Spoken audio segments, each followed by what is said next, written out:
ওরা কি পারবে আমার ভাই আর ফেরত দিতে? বাড়ির উঠোন পর্যন্ত পৌঁছালেও আর ঘরে ফেরা হয়নি ইজারাদার মীর সামির সাকিব সাদির। দুর্বৃত্তের ছুরিকাঘাত ও গুলিতে প্রাণ যায় তার। নিহতের চাচাতো ভাই রাকিব জানান, রাত 11:15টার দিকে তিনি ও সাদি বাড়ি ফেরেন। বাড়ির উঠানে মোটরসাইকেল রাখার সময় পেছন থেকে সাদিকে ছুরিকাঘাত করা হয়। এরপর কয়েক রাউন্ড গুলি করে পালিয়ে যায় দুর্বৃত্তরা। এরপর হাসপাতালে নিলে চিকিৎসক তাকে মৃত ঘোষণা করেন।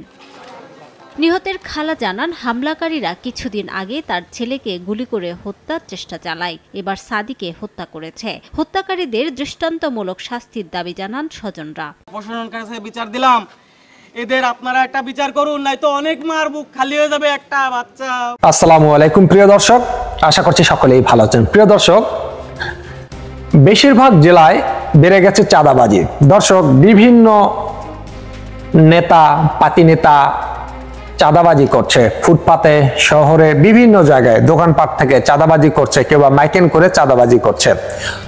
রমজান মাসে চাঁদাবাজির হিড়িক লেগেছে। প্রিয় দর্শক, বরিশালের আনাচে কানাচে, শহরে গলিতে যেসব ফুটপাতে দোকান রয়েছে, সেসব দোকানগুলো থেকে 100 টাকা, 200 টাকা, 300 টাকা, 500 টাকা করে দৈনিক চাঁদাবাজি তুলছে কিছু পাতি নেতা। তো দর্শক, কেউ দাবি করছে যে বিএনপির কিছু নেতাকর্মী রয়েছে, তারা চাঁদাবাজি করছেন। এখন পুলিশ বলছে তাদেরকে কোনো অভিযোগ দেয়নি, তাদেরকে অভিযোগ দিলে তারা আইনের ব্যবস্থা নেবে। এখন ফুটপাতের যে জায়গাগুলো রয়েছে আশপাশে, এখন সেই নেতারা বলছেন যে সেই জায়গার মালিক তারা, তাই সিকিউরিটি জমা দিতে হবে 30,000 বা 50,000 করে, আর দৈনিক 200 টাকা বা 300 টাকা চাঁদা দিতে হবে। এখন তারা যদি চাঁদা না দেয়, তাদেরকে ব্যবসা করতে দেবে না। এখন তারা প্যাটের দেয়, তাদেরকে তো দোকান চালাতে হবে। এখন যদি দোকান না চালায়, তারা অনেকে লোন নিয়েছে, কিস্তির টাকা নিয়েছে ব্যবসার উপরে, সেই ব্যবসা করে তাদের মা বাবা, স্ত্রী, ভাই বোন, ছেলে মেয়েদের লেখাপড়া সবকিছু চালাতে হয়। এখন চাপে পড়ে তাদেরকে চাঁদা দিতে হয়। এখন চাঁদা যদি না দেয়, তাদেরকে দোকান করতে দেবে না। সংঘবঙ্গ অনেক দল রয়েছে। এখন শুধু বিএনপির কি চাঁদাবাজি করছে? এখানে কিন্তু অনেক মানুষ রয়েছে বা অনেকে নেতাকর্মী রয়েছে, তারাও কিন্তু গোপনে চাঁদাবাজি করতে পারে, বা অপিনে বা বিএনপির নাম বা বিএনপির উপর চাপিয়ে দিতে পারে।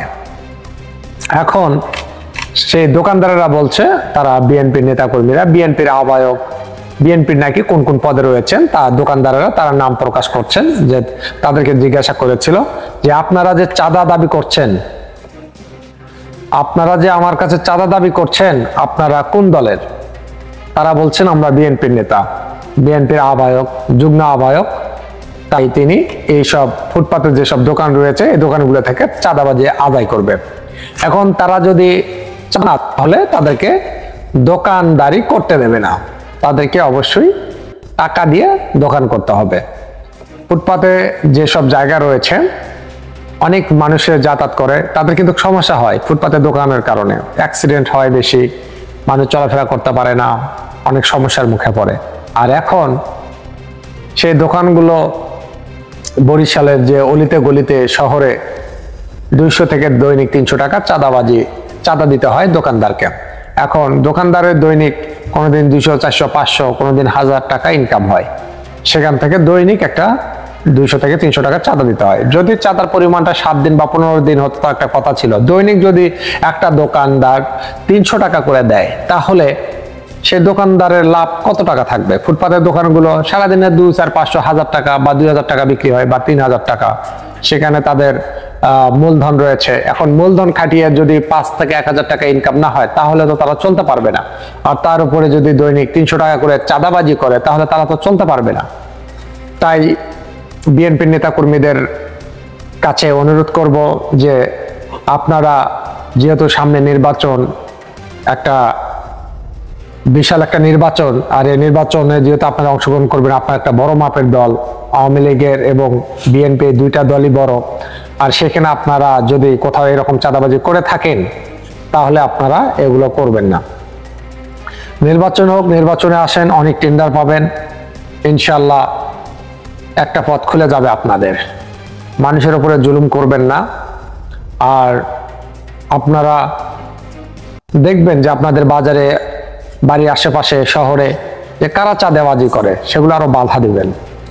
আপনাদের যে বড় মাপের নেতাকর্মীরা রয়েছেন তারা কিন্তু চাঁদাবাজি করে না, তারা অনেক ভালো, তাদের মান সম্মান আপনারা ডুবাবেন না, তাদের মান সম্মান নিয়ে আপনারা খেলবেন না।